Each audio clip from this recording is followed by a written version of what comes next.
There have only been a handful of people throughout my time in academia that I just knew belonged there. And the only way I can describe it is that their job was their hobby. Like, there is nothing else that they would rather be doing than research, than being at the university, than doing what they want. And quite often, this was at the detriment to their relationships, their personal relationships outside. And it was like a fixation. Like, they were there on the weekends, they wanted to produce papers, they found a personal enjoyment from doing those things. And so it's not that you need that, but it is a signifier to me that if you belong in academia, that you just love it more than anything else. And it's very rare to be that person. You don't definitely need it to be successful in academia. But for some reason, I think those qualities like allow you to push through all of the issues with academia. You know, you have to be resilient, you have to push through issues, and you're willing to do that because it is the one thing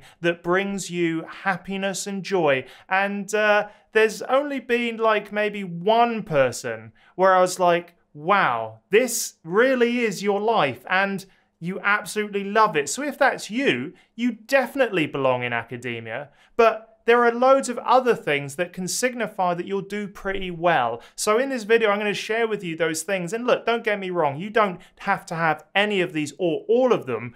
But I feel like these are the things that I've seen in people over my career, which really does tell me they belong in academia.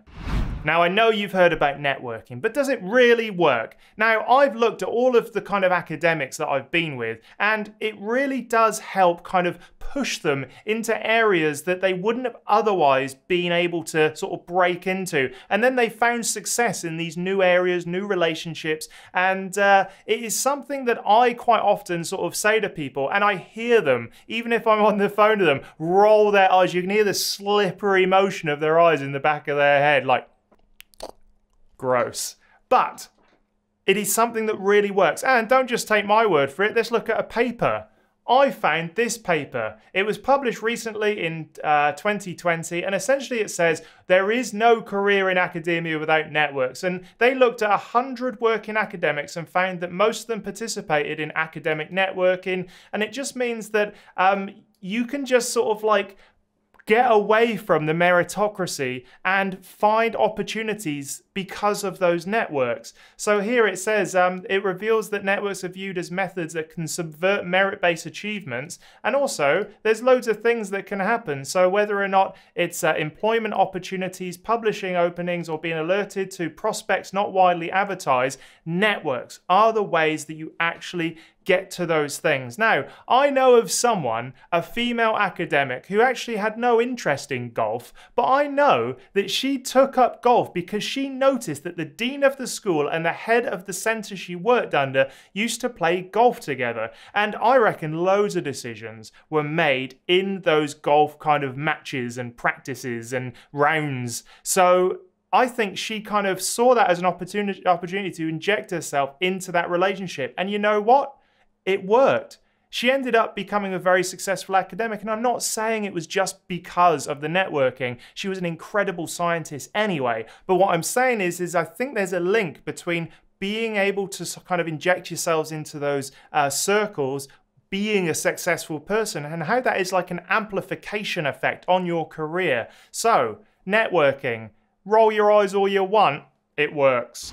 Being able to continuously adapt. Some of the most successful academics I've seen have been able to adapt their career and research based on what's popular. Now, right or wrong, that's what they've done. So for example, some of my ex-supervisors, they used to be heavily sort of into a certain area, and they shift a little bit. They do a sideways motion because it matches another research priority area where there's more money and more opportunities. That ability to switch can really help kind of just keep the momentum up in your career. Also, I've seen people going from really sort of academic backgrounds shifting to industry-focused opportunities so that they can build up collaborations and build up money and get grant opportunities from industrial kind of projects.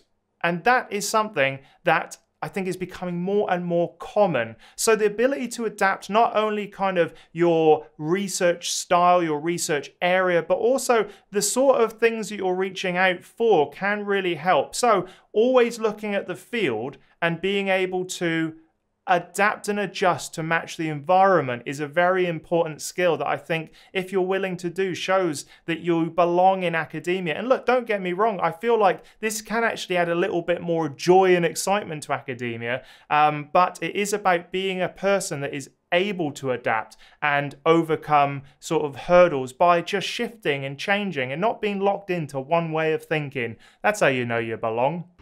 You've heard this one a lot as well, resilience. Resilience, resilience, resilience. Resilience not only because you're going to get criticism and that there's loads of academic rubbish that goes on in universities when you're an actual sort of researching academic, but I think resilience in being told no so many times. The biggest area where resilience really pays off, I think, is grant writing and funding, because grant success rates are about, let's have a look, the ones I was applying for were somewhere between 10 and 15% success rate. So that means for the rest of the time, you're being told no. No, your research isn't good enough to be funded. No, we're not going to fund you. And the people that sort of tell you that you're not going to get funded, they do it in the most horrible way by picking to pieces your application. There's a certain person, I think, or maybe, I mean, it's certainly a skill you can learn, but resilience allows you, after all of these knockbacks, to keep on going forward. If you apply for 10 grants, you're hoping that one of them comes off. And that's really what you need to be resilient about, is someone saying no 9 times and then having one sort of like research body go, oh yeah, here's some money, and move on. And the problem is that humans, I think we have a biological reaction to failure and stress, which means that we see the negative things much more painful than that one success. So that one success doesn't make up for the 9 times, maybe more times, that you've failed.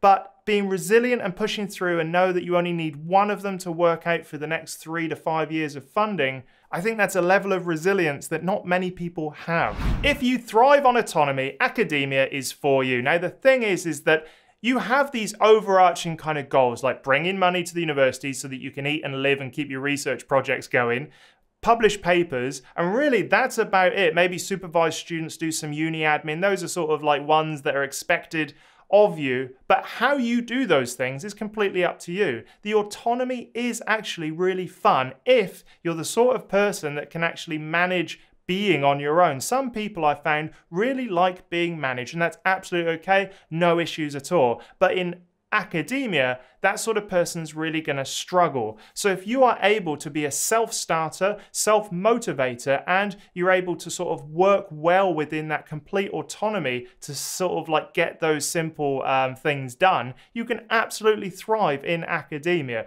I am someone who, when I set a goal, I follow it through. I think that really sort of helped me in academia because I knew exactly what I had to do. I left for obviously other reasons. Go check out my other video where I talk about that.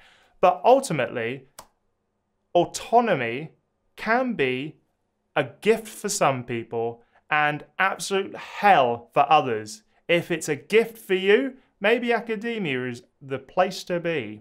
Okay, maybe this one's a little bit more controversial, but if you are in a relationship, the successful academics that I have seen have had a very supportive partner who allows the academic partner to take them on their journey. So if you have 2 people that are highly motivated and successful and are pulling each other in 2 different directions, that normally doesn't work in academia. The way I've seen it work is you have an academic partner, and you know, this academic partner can get a job anywhere in the world. And so this kind of like partner then needs to follow them wherever they go. It could be as simply as like another city within the country, but I have seen people move internationally and their partner be incredibly sad, upset, to the point where they've actually just moved back to their home country. So in academia, you do need to have a partner who, if you do have a partner, that is very supportive of your career and is willing to move anywhere in the world so that you can look for those opportunities and take those sort of things when they turn up and pop up. But if you've got a partner that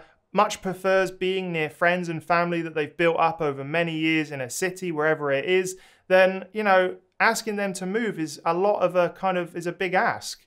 And so that sometimes doesn't work. So have a look at the relationships you've currently built up and ask yourself if that's something your partner is also willing to get into as well. The academic career is also a burden on them. So there we have it. There's everything you need to know about how to know if you belong in an academic career. Do you have those qualities, or are there other qualities that you think I should have included in this video? Let me know in the comments below. Also, there are more ways that you can engage with me. First of all, head over to my newsletter. It's over at andrewstapleton.com.au/newsletter. The link is in the description. When you sign up, you'll get 5 emails over about 2 weeks. Everything from the tools I use, the podcasts I've been on, how to write the perfect abstract, and more. It's exclusive content available for free, so go check it out. Completely free, spam free as well when you give me your email, I promise. And also go check out academiainsider.com. That's my new project where I've got my 2 ebooks, the Ultimate Academic Writing Toolkit, as well as the PhD Survival Guide. The Insider Forum, a blog is growing out there as well with loads of information to make academia work for you. All right then, I'll see you in the next video.